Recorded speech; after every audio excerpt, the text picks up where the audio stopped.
اسی طریقے سے قربانی کے جانور در ذیل عیوب سے پاک ہونے چاہیے. قربانی کے جانور کے اندر آپ صلی اللہ علیہ وسلم نے کچھ عیوب بیان کیے ہیں کہ یہ عیب اگر قربانی کے جانور میں پایا گیا تو قربانی صحیح نہیں ہوتی. پہلی چیز، آنکھ میں واضح اور ظاہری عیب نہ ہو. آنکھ میں ظاہری عیب نہیں ہونا چاہیے. مثلا آنکھ بہہ گئی ہو، آنکھ پھٹ گئی ہو، آنکھ باہر نکل گئی ہو، آنکھ مکمل سفید ہو گئی ہو، یا کیا ہے بھینگے پن پر کانی، جس کو ایک آنکھ خراب ہوئی ہو. تو آنکھ میں جتنی بھی ظاہری بیماری ہو سکتی ہے آدمی دیکھ سکتا، اس کو معلوم کر سکتا ہاں یہ بیماری ہے، یہ کمی ہے آنکھ کے اندر. تو ایسے جانور کی قربانی کوئی بھی ہو، چاہے اونٹ ہو، گائے ہو، بکری ہو، بھیڑ ہو، کوئی بھی ہو، آنکھ میں ظاہری اگر کوئی بھی بیماری آدمی کو دکھتی ہے تو اس جانور کی قربانی نہیں ہو سکتی. لہذا جانور خریدتے وقت ان ساری چیزوں کو بہت دھیان سے دیکھنا چاہیے. نبی صلی اللہ علیہ کہتے ہیں کہ ہم لوگ کان آنکھ بہت دھیان سے دیکھتے تھے جانور کو خریدتے وقت. تو یہ پہلی چیز ہوئی، آنکھ میں ظاہری بیماری نہیں. دوسری بات نبی صلی اللہ علیہ وسلم نے کہی، واضح بیمار جانور جس کی بیماری ایک دم واضح ہو. مثلا جیسے بخار ہے، جانور سخت بخار ہے اور جس کی بنا پر وہ کھانا پینا چرنا گھاس کھانا وہ سب چھوڑ دیتا ہے. اسی طرح خارش کی بیماری، خارش کی بیماری جیسے ابھی چلی تھی نا بیماری گائے وغیرہ میں، تو اس طرح خارش وغیرہ کی بیماری بھی ہو، یہ بھی ظاہری بیماری ہے. تو ایسے جانور کو بھی قربانی نہیں کر سکتے ہیں. اسی طرح جانور کے اندر کوئی گہرا زخم لگا ہوا، گہرا زخم لگ جائے جسے گوشت وغیرہ چمڑا وغیرہ دکھ رہا ہو، اس کا گودا دکھ رہا ہو، تو ایسے جانور کو بھی قربان نہیں کر سکتے ہیں. اسی طریقے سے واضح طور پر جانور لنگڑا ہو، واضح وہ لنگڑا کر چل رہا ہو، چاہے ایک پیر ہو چاہے دو پیر ہو، جس سے چلنے میں اس کو دشواری آ رہی ہے، تو ایسے جانور کی قربانی بھی اللہ کی بارگاہ میں دینا درست نہیں، واضح طور پر اگر لنگڑا. اسی طریقے سے چوتھا عیب، ایسا کمزور اور لاگر جانور جس کی ہڈی میں مغز ہی نہ ہو، گوشت ہی نہ ہو، یعنی بہت دبلا پتلا لے آئے صرف ہڈی اس میں دکھتی ہو، گوشت ہی نہیں. رسم تو نہیں پورا کرنا نبی، یہ رسمی چیز تو نہیں ہے، اسلام کا شعار ہے، اسلام کی علامت ہے. لہذا ایسا اگر دبلا پتلا کوئی جانور خرید کے لا کر دے دیا، چلو بھائی یہ کام تھا ہو گیا خلاص، نہیں، کوئی فائدہ نہیں ہے ایسے جانور کی قربانی دینا. تو موٹا تازہ ہونا چاہیے، گوشت والا ہونا چاہیے.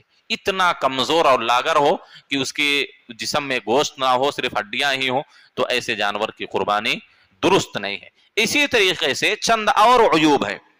مثلا جانور قربانی کا جو جانور ہے وہ کان میں کوئی مسئلہ ہو، کان پھٹا ہوا آگے سے پیچھے سے سوراخ ہو، تو ایسے بھی جانور کی قربانی نہیں کرنا چاہیے.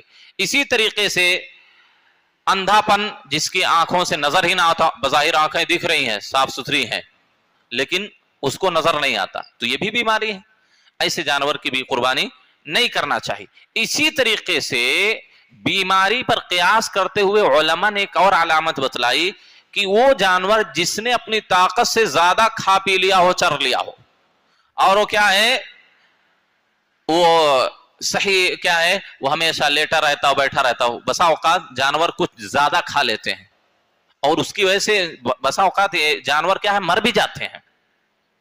تو اگر جانور اپنی اوقات سے زیادہ کھا لیا ہے، اپنے حد سے زیادہ کھا لیا ہے اور بظاہر بیمار لگنے لگا ہے، تو اس وقت تک اس جانور کی قربانی نہیں دے سکتے جب تک کہ وہ صحیح سالم نہیں ہو جاتا یا وہ خطرہ اس سے ٹل نہیں جاتا، تب تک اس جانور کی قربانی نہیں کر سکتے ہیں. اسی طریقے سے وہ جانور جسے بچہ جننے میں ابھی تکلیف ہو رہی ہے، بچہ دے رہا ہو، کیونکہ انسانوں میں جس طرح انتقال ہو جاتا ہے ایسی حالت میں جانوروں میں بھی یہ کیفیت پیدا ہوتی ہے. تو جب تک یہ خطرہ ختم نہیں ہو جاتا تب تک کیا ہے، اس جانور کی قربانی نہیں پیش کر سکتے ہیں. اسی طریقے سے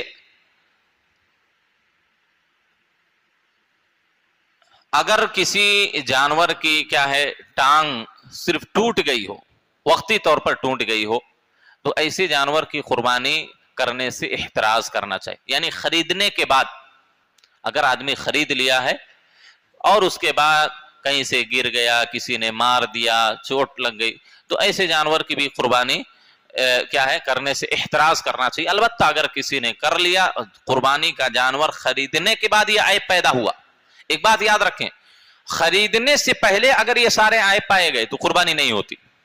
خریدنے کے بعد اس طرح کا کوئی عیب پیدا ہو گیا تو آدمی کے لیے بہتر یہ ہے کہ وہ جانور بدل لے.